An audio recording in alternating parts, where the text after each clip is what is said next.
Hello, my lovelies, and welcome to episode 83 of the Prosperous Yogini Podcast. And I'm not alone again. It's another interview episode, which I know you guys really love. And I am joined by Floss. Now, I'm going to get this wrong. So, Floss, first of all, introduce yourself and, where we can find you, because I'm going to get it wrong. Yeah. Hey everyone. Hey Amy. So excited to be here. So my name is Floss. It's short for Florence. I'm a yoga teacher and I'm also a yoga philosophy teacher. And you can find me on social media at philosophical_Floss. And my website is philosophyandyoga.co.uk. Well, I will put those links in the show notes as well, but I'm glad you did that because I would get that wrong. Now, Floss and I know each other because Floss has come into the mentorship program. I'm just like a little bit of background here. Floss has been in since like end of October, early November. She's had 2 months, about 2 months of hanging out together. And then an opportunity has come Floss's way. Floss, explain the story. You, for health reasons, didn't get to finish. You tell us. Yeah. So I had some issue. I'm doing my master's in Cambridge in philosophy of religion. And I had some health issues, and basically I've had an amazing opportunity to revise and rewrite the thesis. So I'm really focusing on that for the next like 2 to 3 months. Yeah, and you sort of like joined the mentorship program, which is, initially a 6-month program. And then you said to me, look, Amy, I've got this opportunity. I really want to take it. The challenge is this is going to direct my attention away from what we've got planned. And one thing that COVID's taught me this is to just be flexible. So Floss is on like a little bit of a pause, but she's got time, thank goodness, to come and chat to us on the podcast. And then she's coming back into the mentorship program end of March to do her final 4 months. But I think this podcast episode today will show you what we've achieved together in 2 months. Also, that hasn't just stopped. Like, actually, what you've achieved in the last 2 months is setting you up for such a good place to take some time out to complete your thesis, but actually continue to work as a yoga teacher, continue to share what you're passionate about, and continue to bring money into your business. Like, it makes me really excited. But let's just stay focused for now about you, because I think one of your gifts and your gift and actually your superpower, I think when you joined the mentorship program, maybe felt like one of the biggest barriers. Like, Floss, tell us what it is, you do, what you're passionate about. Yeah, I mean, so I'm passionate about, I guess, the relationship between practice, but also theory. Um, you know, modern yoga, but also how it's changed and acknowledging, looking at the philosophy and history, acknowledging it has changed, but also acknowledging we are part of this conversation. It's not just an isolated, thing, the history of yoga like back then or the philosophy of yoga. Actually, it's an ongoing conversation. And this is what ultimately tradition is, whether it's, a religious tradition or yoga tradition. So I really love the idea of cultivating community and conversation around philosophy and yoga and embodiment as a way of life. I think I'm in. But I think the challenge can be, and we can see it, can't we, in like some like discussions around Facebook groups, for example, how there is some yoga teachers that feel like, the cultural roots of yoga, the essence of yoga, the original sort of like philosophical seeds of the yoga practice have been lost in the modern world.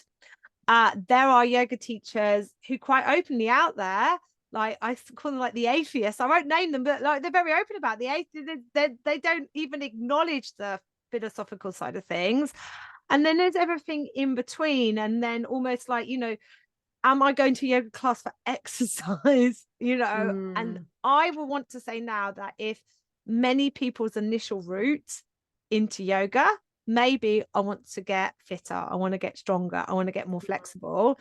And I think that's a good route in. If that's their route into yoga, it doesn't mean that they're not going to fall across Floss in the next 6 years, 6 years down the line. They're like, oh, there's more. Yeah. And I think for you, Floss, the challenge was knowing that I called it your geekness. I'm going to say it because I was like, your superpower is like, because I teach a foundation teacher training course, and we absolutely do cover the history of yoga. We honor yoga traditions. We have 2 philosophical texts, those real obvious ones. We look at the Bhagavad Gita and Patanjali's sutras.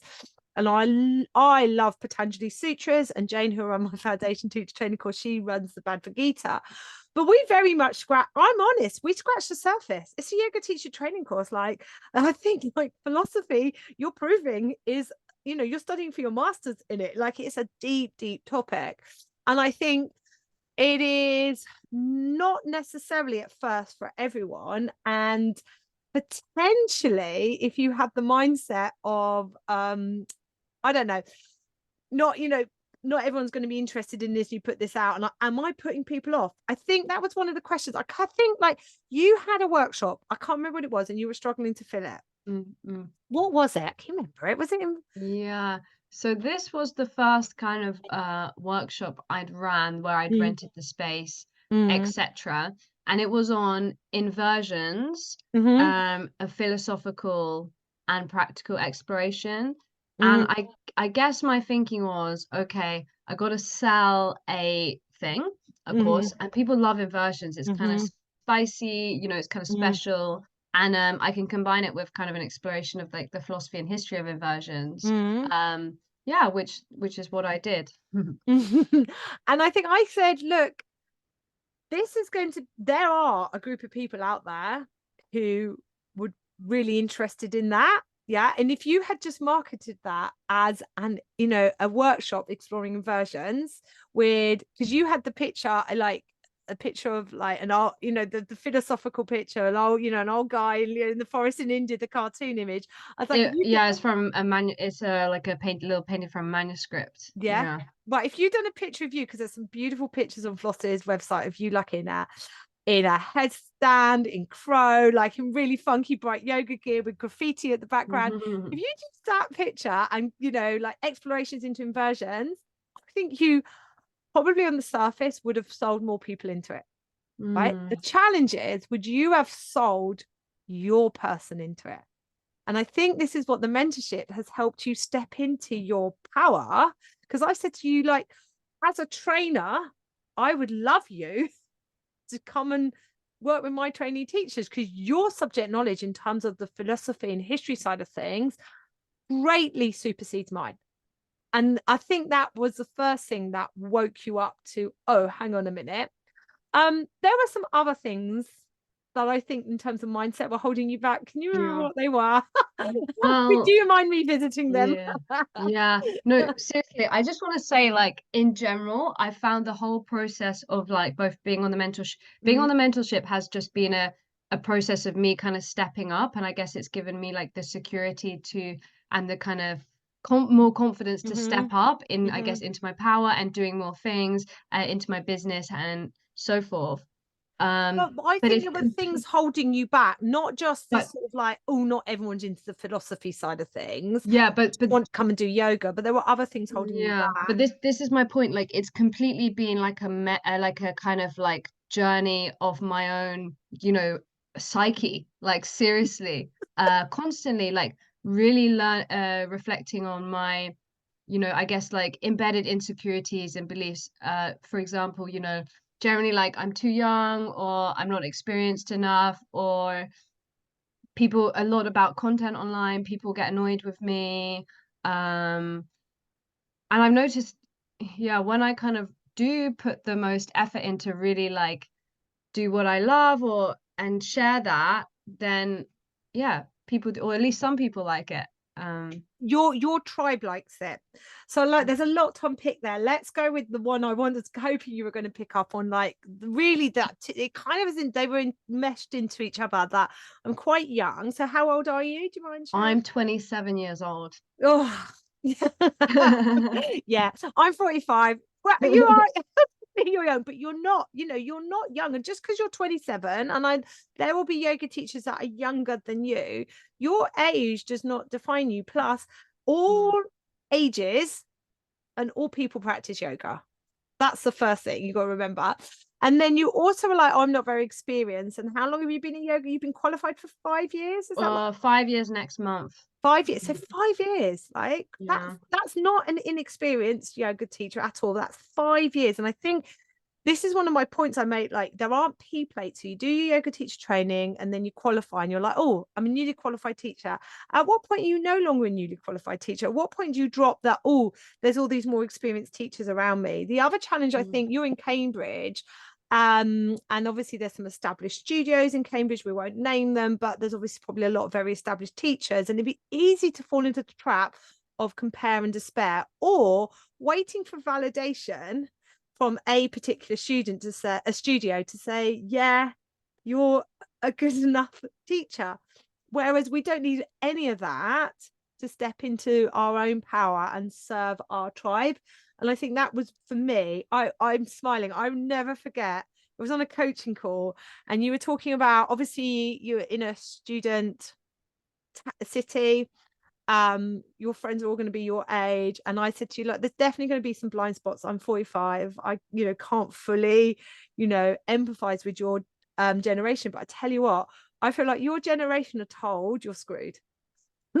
That you're not going to be able to afford to buy a house, that you're just not going to be able to have the pensions, you're not going to have the opportunities. And I'm like, Floss, lead the way. This is a lie.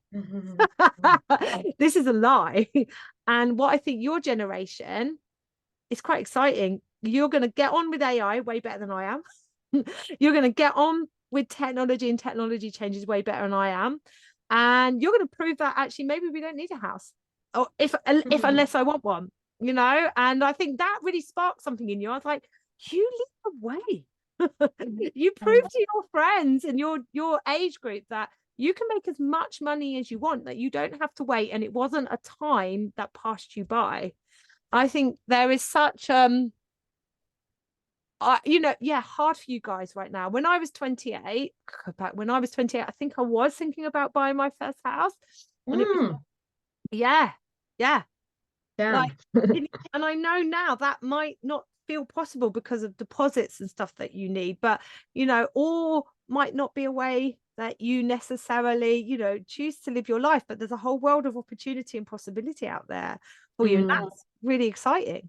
But it's not easy to be the person that's going to lead the way.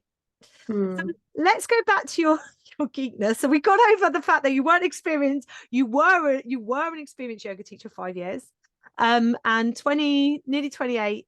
You're not young. Just 27 in September. Just 27. Yeah. Okay. What is young and what is old? My daughter says I'm old. I'm 45. But I get it. I guess you could look towards me and say, well, I'm not as old as Amy. I'm not as experienced as Amy. And I could be like, yeah, there'll be things that I can do that you can't. And I'd be like, I do not have your subject knowledge when it comes to the philosophy side of things. But it's not just subject knowledge, Floss. It's integrated into your life. So talk to us a bit about, you very much come from a place of philosophy as a way of life. Talk to me about what that means to you, and how you bring that into your teaching. Wow. Well, it's something that I'm always inquiring into, and something I want to inquire into more in the future. I guess, I can explain how I got into yoga and then got into the philosophy, which might be the best way. So yeah, I started doing yoga when I was, doing like an internship at university, and I was doing Kundalini yoga, and I just basically had this energetic experience of like oneness.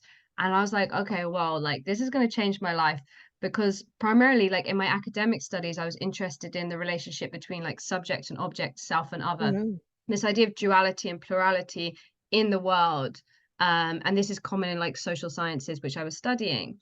And suddenly, like through this practice, the idea of actually overcoming duality was experienced by me. And I was like, whoa, like this, I've been thinking about like this idea for so long. Is it a possibility? And I just had a feel like this experience. So that got me interested in exploring, I guess, theology and philosophy of religion, which kind of is interested in not just like knowledge as this kind of like abstract subject matter, but actually how it informs our living, and our relationship to reality and ourselves. And through that, this is a whole debate in itself. Like, is this the notion of oneness, or, enlightenment, or moksha, samadhi? There's so many names for it in the different meditative traditions. Is it a possibility to be in this state your whole life? And I would say probably not, and definitely for most of us, probably not, but that's okay. That's why it's Mm-hmm. problematic in my view, to just see like yoga as about enlightenment for Mm-hmm. everyone in the modern world. Actually, the yoga teacher teaches us that really the goal of enlightenment was only for some people in society, people Mm-hmm. who are willing to renounce. Most of us aren't willing to renounce, but that doesn't mean that we just can't do yoga or can't do yoga philosophy properly. Actually, we can still be part of the conversation Yeah. as an ongoing tradition, exploring what it means for us. So that's what philosophy Or as a way of life Oh, is. we could talk about this all day long. I love the topic of enlightenment because I remember vividly, it was going back many years in my foundation teacher training course where we spent a lot of time. My tutor was really engrossed into the Patanjali Sutras, actually, maybe why I love them so much. And like, what is enlightenment? And I remember saying, I don't know if I want enlightenment. I like my life. If the veils are clouding my judgment, I'm really happy, Yeah. and I was like, I didn't have kids at the time, but I was like, I haven't got time for this. I can't go into the forest and detach myself from everyone. And I'm wondering whether enlightenment is shifting from what, originally it was as a human race, ascends, if you want to call it that, if you believe into ascension, or whether it's just adaptation, spiritual awakening, deep connection to consciousness, whether enlightenment looks different, whether it's something that we can turn our gaze to and be present in. And also then when I need to get the kids to school, Mm, or maybe I can get the kids to school and be enlightened. It's so, for me, it's like, what is enlightenment? Who knows? mm, And mm, also, you are right. I think it's difficult when we say, but it's not for everyone. Is that like, is there a hierarchy of enlightenment? But I do think it's fair to say that we'll all be a unique set of experiences and we'll all be on our own path. And mm. maybe some people, the path is enlightenment and that's the right path. Whereas for me to chase enlightenment, and I feel good. I had an email from, weird, this has come up. I had an email from, I'm on Norman Blair's email list. I did his yin training a few years ago, and he's been practicing for yoga 30 years. The whole essence of the email was like, by the way, I'm not enlightened. Mm. Yeah. Yeah, that's exactly the point. I don't have an issue with, in like enlightenment, but I have an issue when, you know, It's the it goal. is the goal, and but the whole point is that Maya illusion is so prevalent that we think it's the goal and we think we're touching it, but maybe we're not. Maybe we're spiritual bypassing. Maybe we've got our own issues going on and it's just the ego. Yes. And that's why I think, living in the world is very important, and having these conversations. And also it gives us like deep meaning and joy connecting with others about these things. But as the Bhagavad Gita teaches us, and some other texts like the Manusmriti, uh, different people have different dispositions and different, dharmas, Like this. different paths. Different path. And that's okay. I think, what you're saying about kind of finding your tribe. Um, yeah, it's okay to realize some people are geeky, some people like talking about philosophy, some people don't, and that's cool. That's okay. Well, that brings me beautifully back to you before I get completely sidetracked on talking to you about third and fifth dimensions, ascension, enlightenment, what is consciousness. I'm just going to park it all there in the sense that I can actually give an anatomical equivalent to this. I think, Floss, there are some answers that we may not ever know. Take anatomy and the study of anatomy, and the fascial anatomist. This is fascinating for me. They can't Mm, actually agree on a definition of fascia. They can't mm, get to the end of what fascia is. mm, They're just burying deeper and deeper in. And I'm like the universe is always expanding. And I'm like, there's some magic. There's some magic that we sometimes just have to believe in the unseen, and we have to believe mm, in magic, and we have to trust in not knowing. I quite like that. And that for me is, mm, maybe I can't understand what enlightenment is because I don't need to. It's mm. like in the Taoist tradition, you can't describe, is it chi, you can't actually describe it. It doesn't have a word. I mean, the whole, kind of point of enlightenment is if you say you're enlightened, you're definitely not, because the Not. whole idea of enlightenment is beyond duality, and duality is how we have Yes. language. Mm. I say that is enlightenment, or that is, even though it's not, or that is a candle. which is next to me, but it's only because it's separate from me that I can really understand what it is. And really, enlightenment yoga is meant to go beyond that separation. So I could also talk about the ego as well, because I think the ego has a bad time, and I think we need the yeah, ego. yeah, sure. So let's get on to, so like you, I think when we talk about you stepping into your power, this came from you, instead of trying to please, and this is so common, we all do this, instead of trying to please everyone, let's go back to your inversion workshop, right? Oh, I'm going to do an inversion workshop, and I know people will like inversions, so I'll pick inversions, but what I'm really actually passionate is about the philosophy side of things. So, you know, I'll get them in through the door thinking they're doing inversions, and then I'll talk to them about philosophy. And you've got 3 people booked onto that workshop, is that right? I got Yeah. 4, but one person didn't turn up. Right. Okay. They were ill. And then we came into the mentorship program, and I'm like, you have to claim it. You have a subject knowledge, a passion that, you know, actually, honestly, very few yoga teachers have that level of knowledge that you have, that level of interest. And it's not that that makes you better than them, it makes you different, right? So therefore, like, you need to just say, this is what I'm into.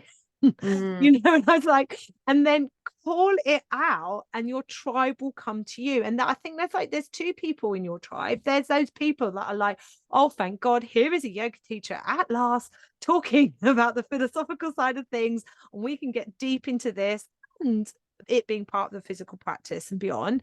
And then there's those other people that go, oh, I hadn't thought of it like that. I am curious. So your second workshop, I can't remember. You're gonna have to remind me what it is. What was your second Oh yeah.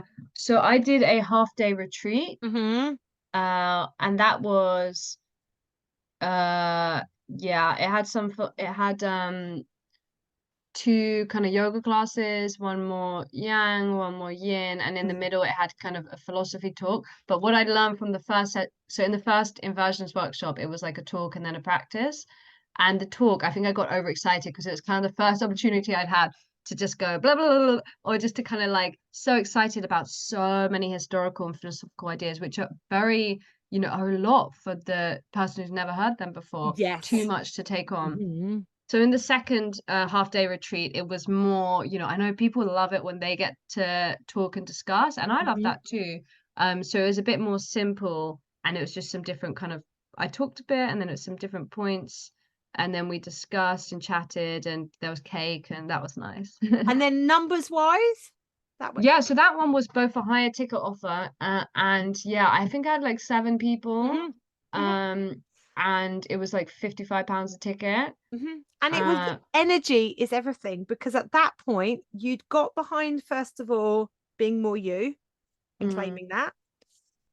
You'd also, I think with that, you just joined the mentorship program, you're right, and that workshop with the 3 people and the inversions was coming up, and I was like, look, go out and teach it, as if it's full, and those people that enjoy it will come back and do more, and it will grow, and also you'll learn from it, and you learn from it. So you know, it's difficult, it is. All of us as yoga teachers, it's sometimes, funny enough, on the coaching call for the mentorship program, I was saying this, like, you've got to remember your students aren't where you are at.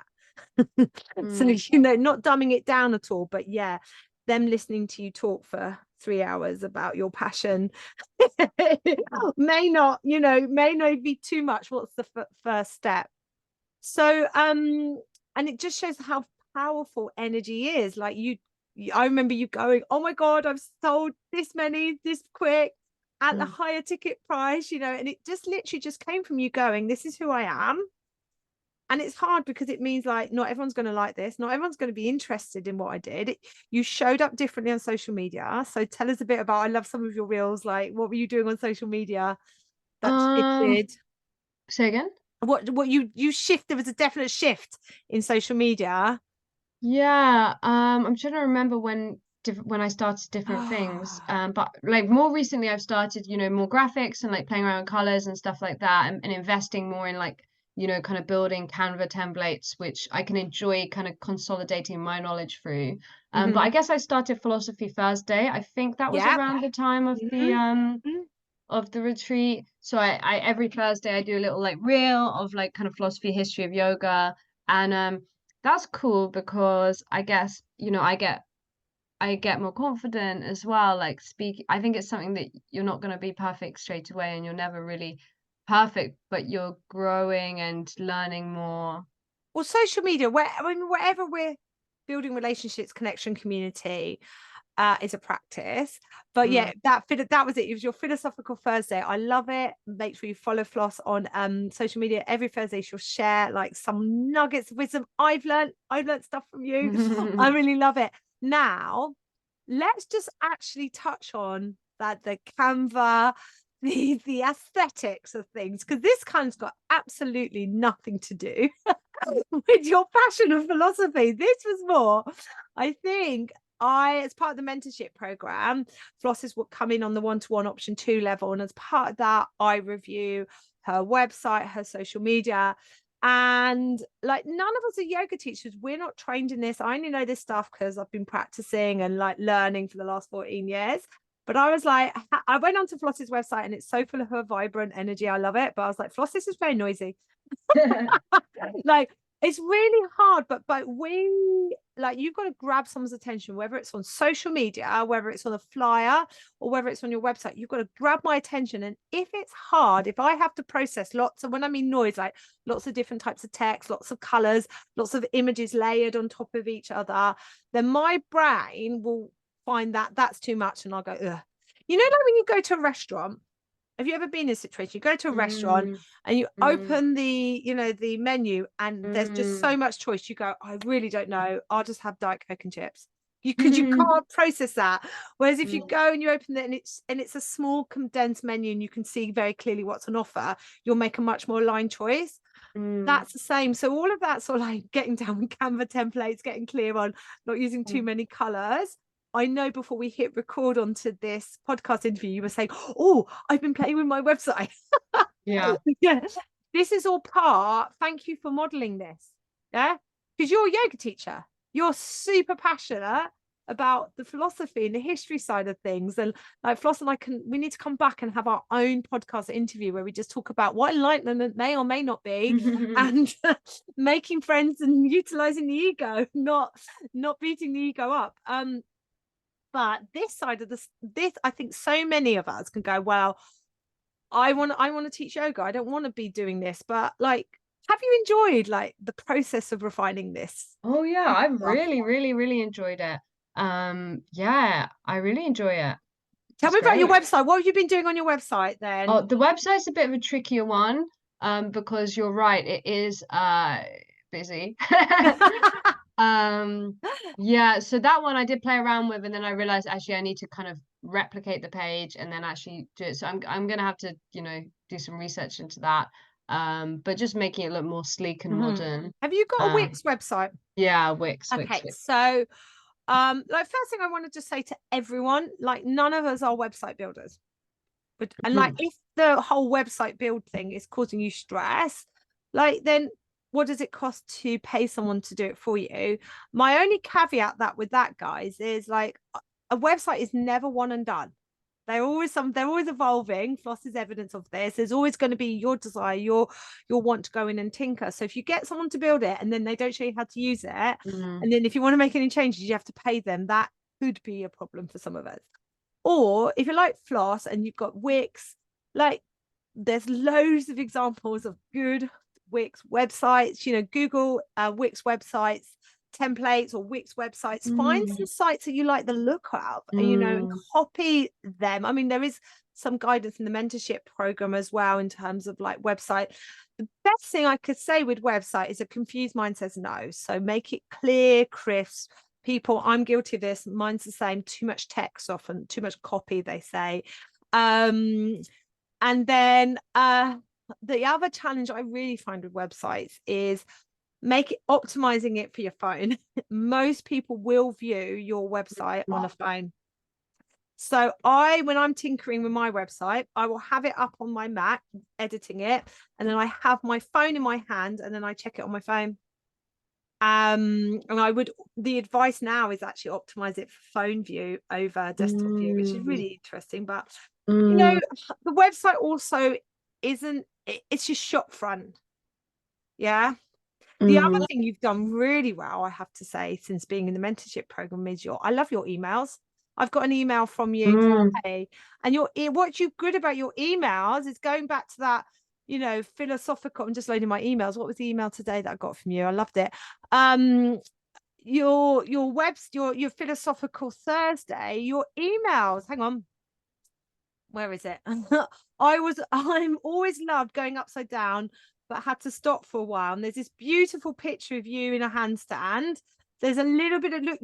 You must have a really good mentor, Floss. Your email shares your story, shares a slight bit of connection, shares a bit of value, and then you invite me into your offers. Love that. And you weren't doing that before the mentorship program. No, I think I've learned just one thing I've remembered as well is I've learned definitely how to kind of, I guess, work smarter and how even if you have limited time, you can still do a lot and also do what you enjoy. And part of this is reusing content. And while in the long run, you can do it, well, Amy's taught me that you can do it with recordings, and I'm already in the I'm doing a 3-part yoga history and philosophy talk series on Zoom.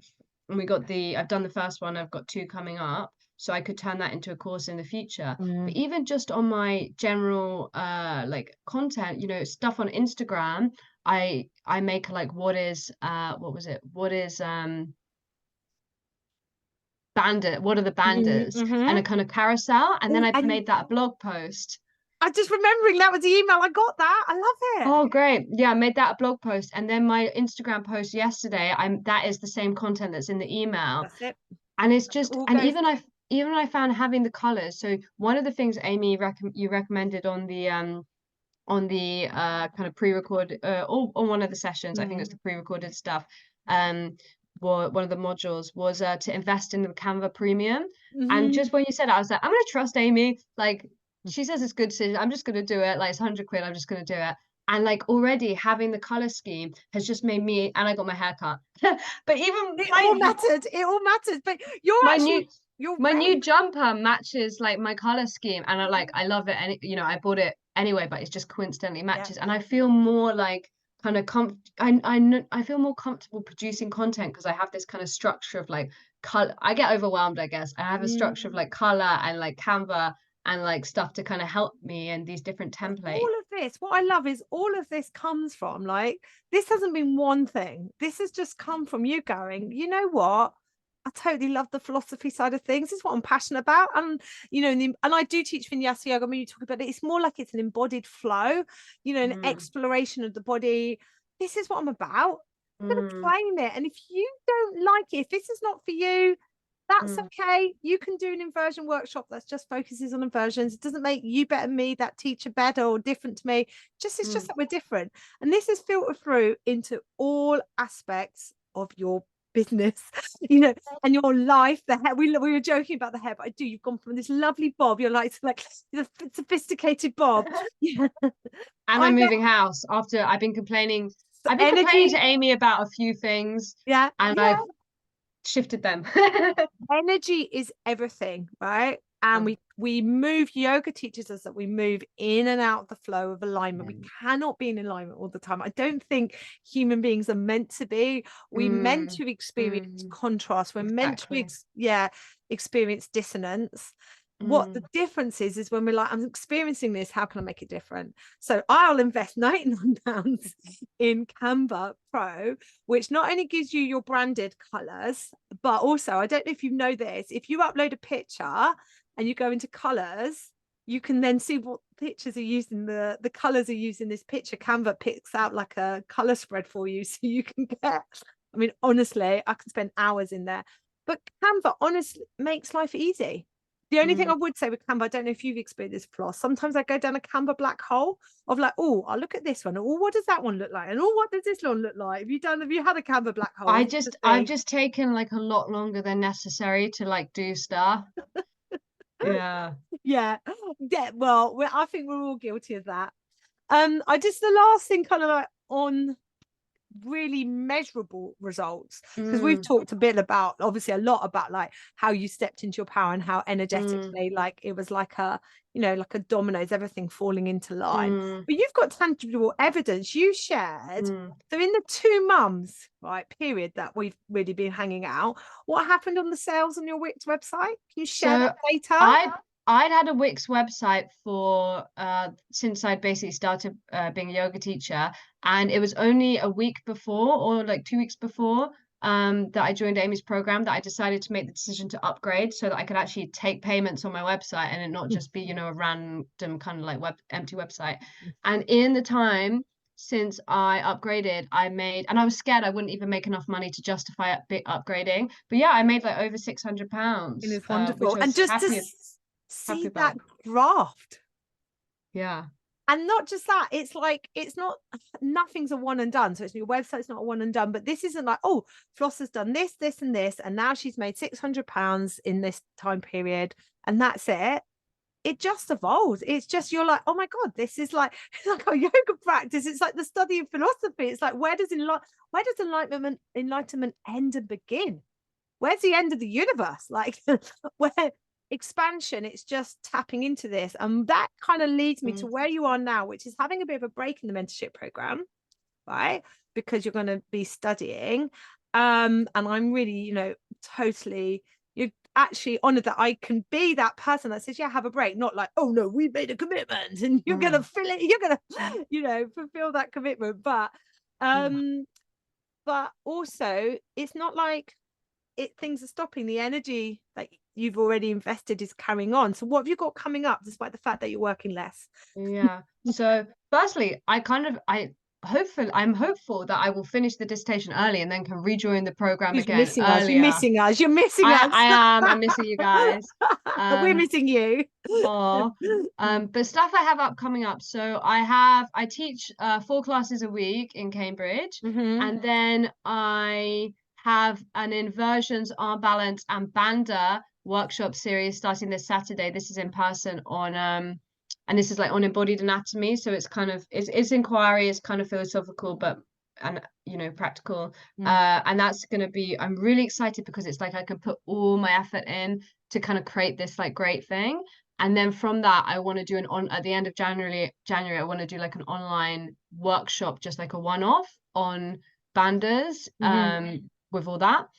And then I have on the 22nd of January, I Mm-hmm. have an online talk on the history and philosophy or philosophical development of modern postural yoga, which everyone should definitely join. Yes, and it's only Um, £10, isn't it? yeah, only £10. And there's an opportunity for discussion at the end, sharing ideas. And this is what we need in the yoga community. Often there's not enough discussion about the tradition we're part of.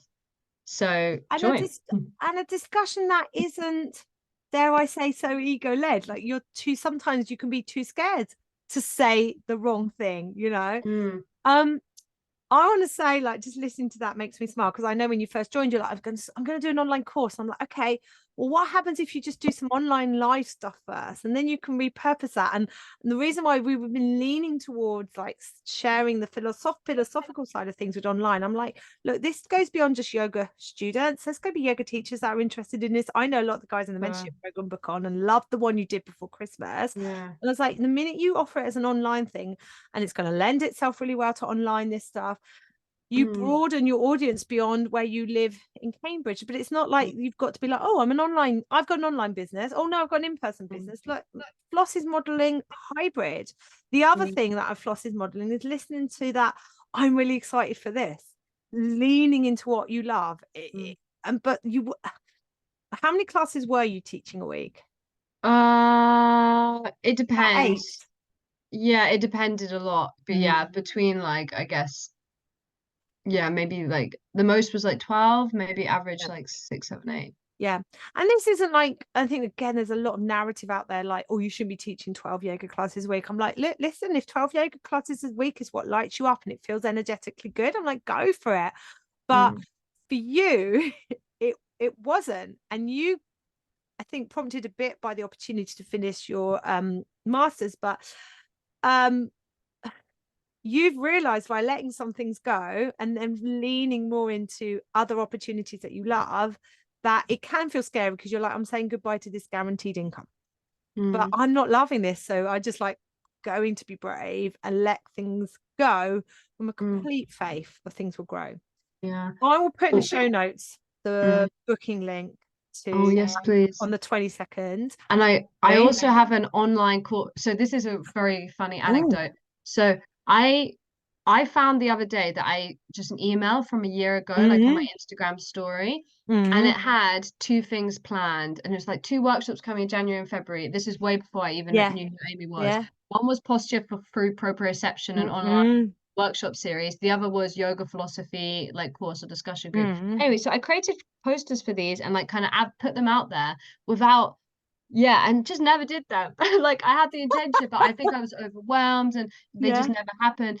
And now they're happening like in their own way, like in they've kind of organically evolved. The posture for proprioception I recorded ages ago, but I finished it the last couple of days. It'll be Mm, out next couple of weeks. yeah. And the philosophy is what I'm doing now. I'm experimenting with, Yeah. doing these talks and like hopefully courses and stuff in the Well, future. I would say that's a great example of sort of, well, several things manifesting. You put them out into the world. They were always going to happen. Uh, Eventually. yeah, yeah, but we could easily have gone into the narrative, well, they didn't happen when I put them out, I failed. Whereas Mm, if you change that narrative to, I put them out, but I wasn't ready to deliver. mm, And defo. you can't force things. Yeah. And now they're happening because I'm ready. The universe heard the order, Floss. Mm, And I don't really believe in I believe everything like I believe in coincidences. I think it would be no coincidence that you fell across those old Instagram stories from 12 months ago. I mean, like, mm, honestly, things on Instagram have a 12-hour shelf life. Like, that is a miracle that you fell across those things. So like the universe is like always talking to us, always sending us signs and just letting you know you are right where you're meant to be. Even if you're like, God damn, I wish it was you think you wish it was further along.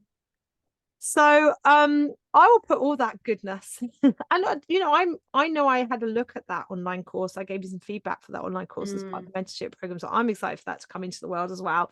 So I'll mm. put all of that in the show notes. Floss's talk on the 22nd of January. Remind us of the title of that talk. The 22nd of January one. introduction to the history and philosophy of yoga, the development of modern postural yoga from the Yeah. colonial period. Or yeah, it's very relevant to, a lot I of people don't know did you the know what? history of modern yoga. Please go along to that because I think it will be like, I think we all need to hear this stuff. Even if it's a bit like, what do you mean handstand wasn't a traditional yoga?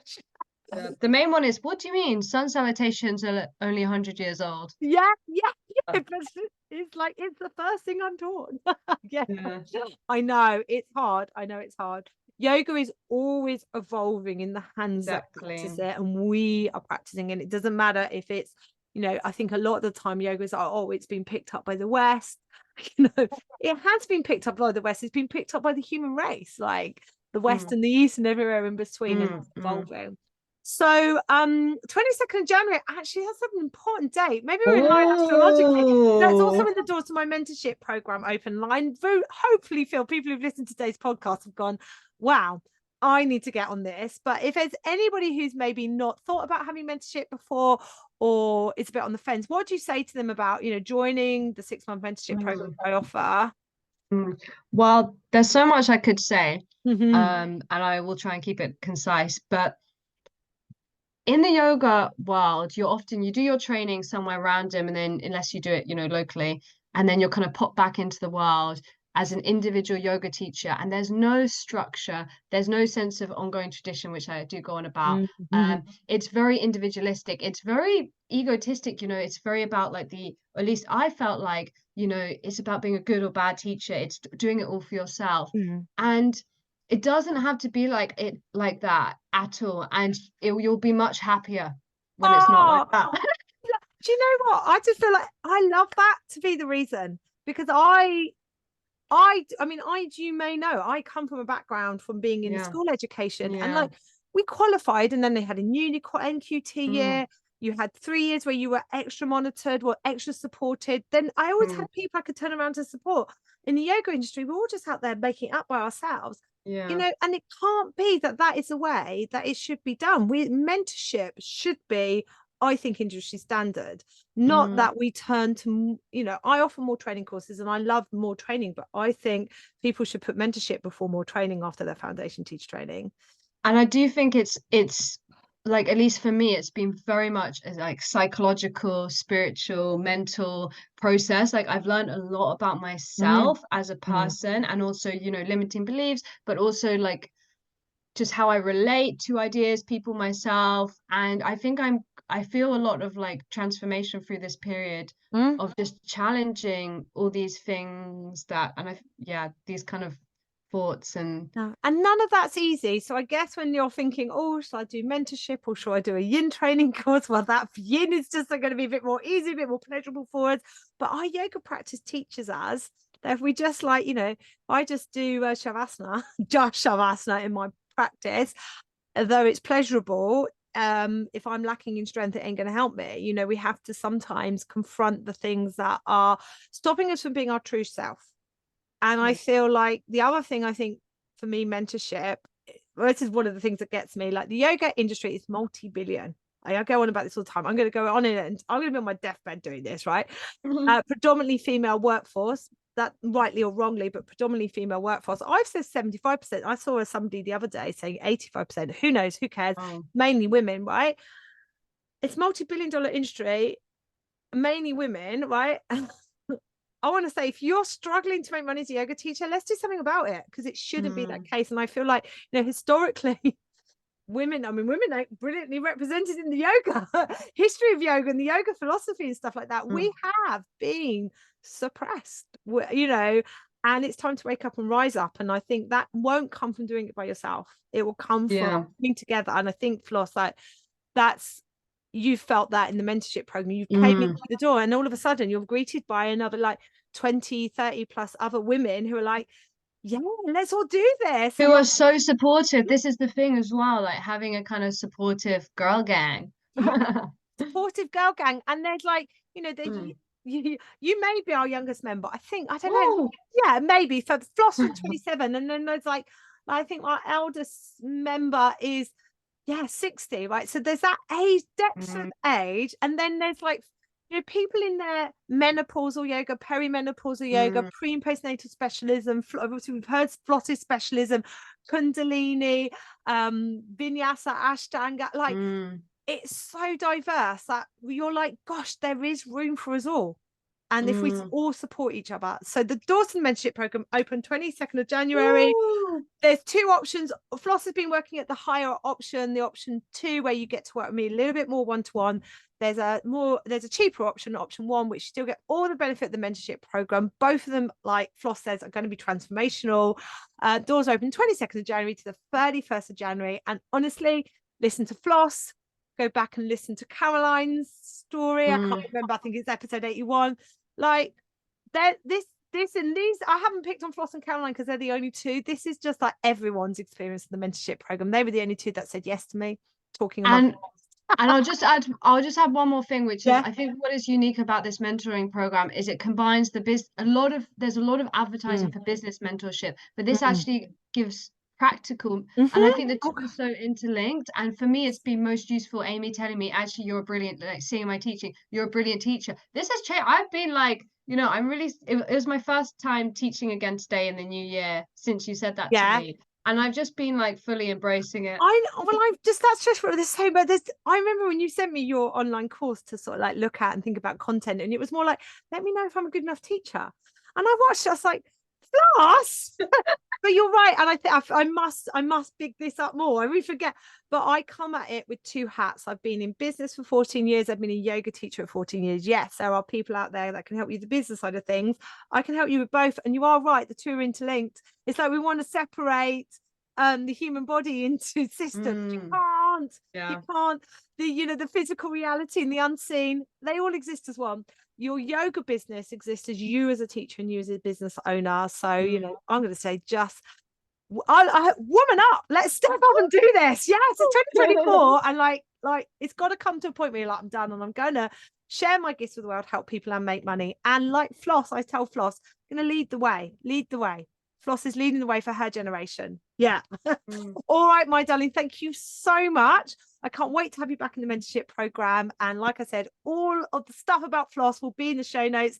I will see you guys next week.